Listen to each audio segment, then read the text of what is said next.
He arrived at the palace and noticed that his manhood had disappeared, and the prince screamed out in terror.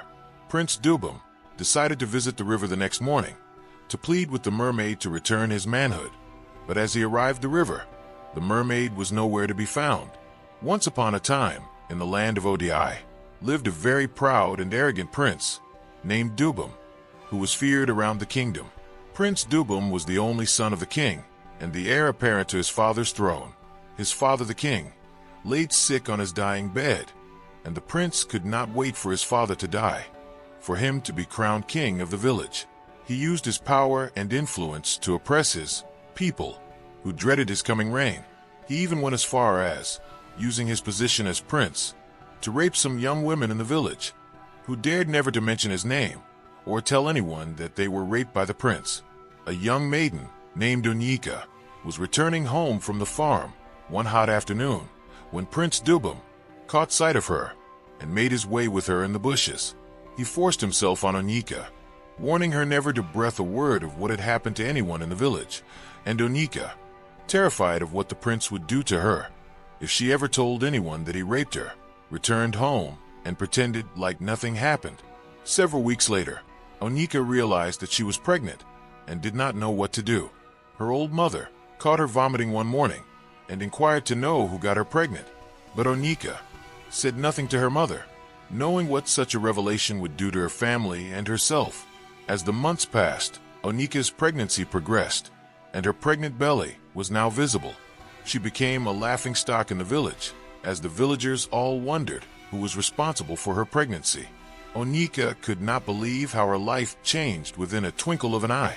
Her mother no longer spoke to her because she refused to reveal the man behind her pregnancy. However, Prince Dubum did not slow down on his evil sexual escapades as he continued to defile the young maidens in the village, who were so terrified of him. He even went as far as raping a certain young maiden named Chinyu, who was set to get married the next morning.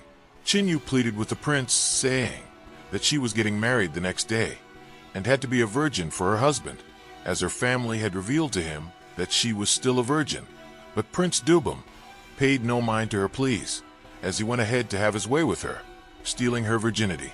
Chinyu, unable to explain all that had happened to her family, drowned herself in the village river, and the entire village mourned her demise, as they wondered what could have made her drown herself.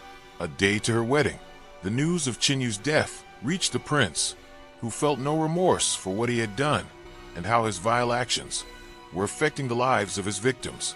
One evening, whilst Prince Dubum was strolling towards the village stream, he caught sight of a very beautiful maiden who was fetching some water alone by the village stream.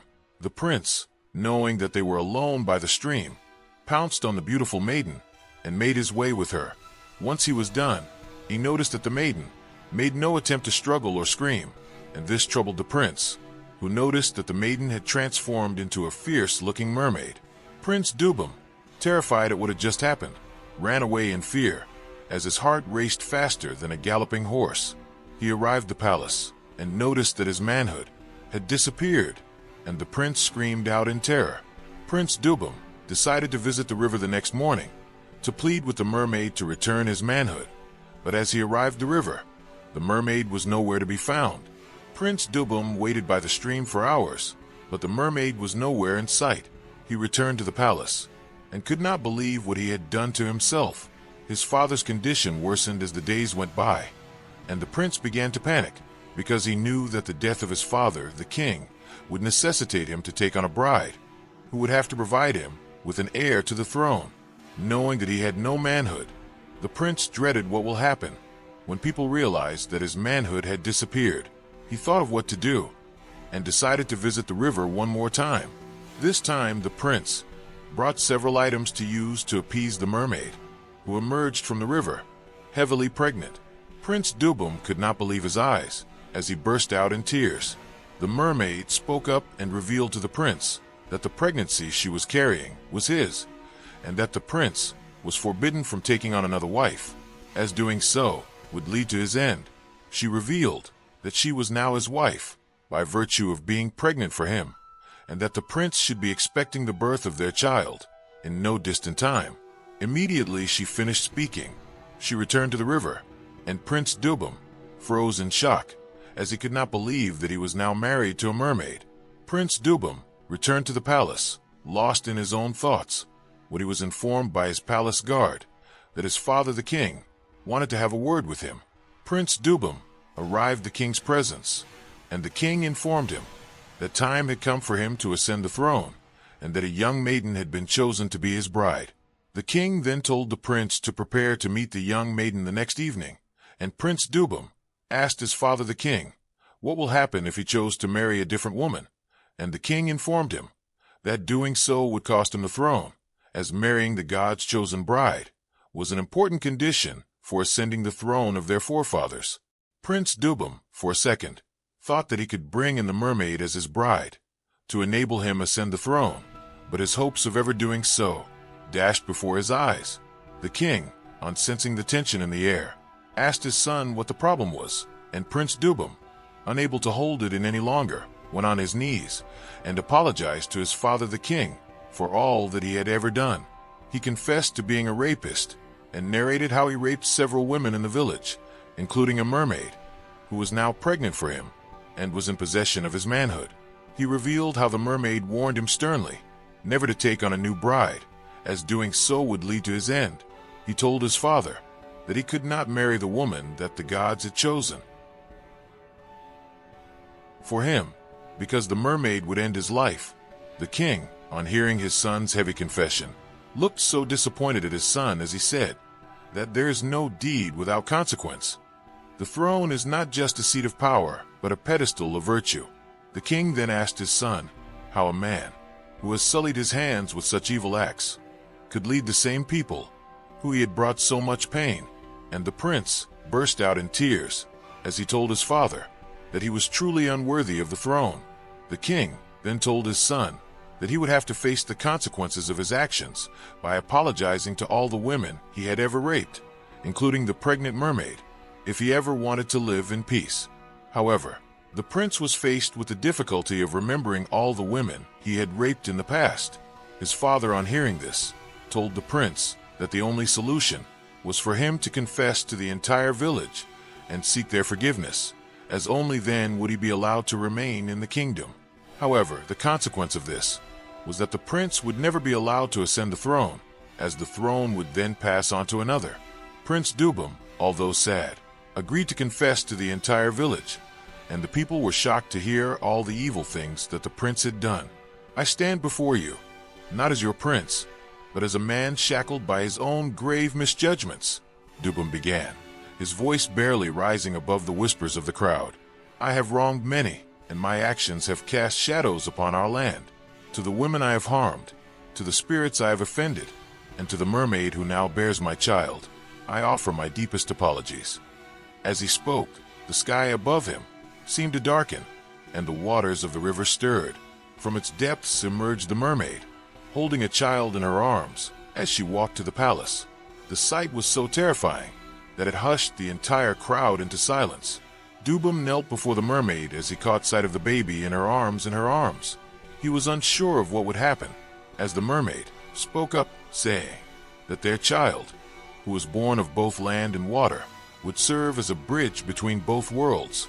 She told Dubum that he would remain on earth and raise their child, not forgetting that he was married to her. She warned Prince Dubum never to marry another, as punishment for all the terrible things that he had done, as she handed their son over to him and returned his manhood before heading back to the depths of the river. The king, on hearing all that happened on his sick bed, sent his personal guard to announce to the people that soon the throne would pass to another, as his son was unworthy of being crowned their king. He stated that in the coming days a new king would be announced, and this news brought joy to the heart of the king's only brother, Matsio Keke, who was the next in line to the throne. Matsio Keke could not believe that he would soon become king, and the thought of this made him power drunk.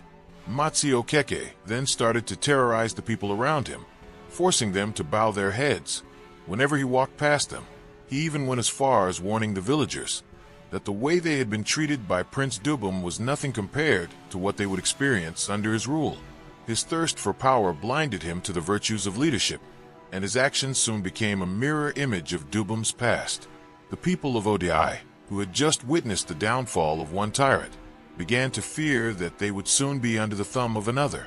But what they did not know was that the gods were watching. The gods sent a message to the king through the chief priest of the village, declaring that neither Dubum nor Okeke were fit to rule. The gods revealed that the rightful heir was a child, born by a certain maiden in the village, named Onika, who was raped by Dubum a few years ago.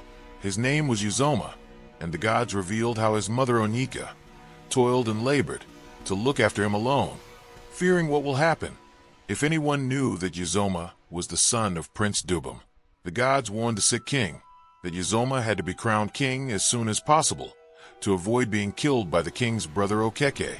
The king, knowing how dangerous and desperate his brother could be, sought out the child secretly and crowned him king before the chief priest and the gods of the land.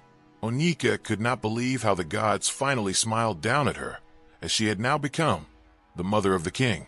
By the time Okeke caught wind of the information, Uzoma had already been crowned king, and this angered him greatly, as his hopes of becoming king dashed before his eyes. Okeke, fueled by his rage and the desire for the throne that he believed was rightfully his, plotted to kill the young king Uzoma.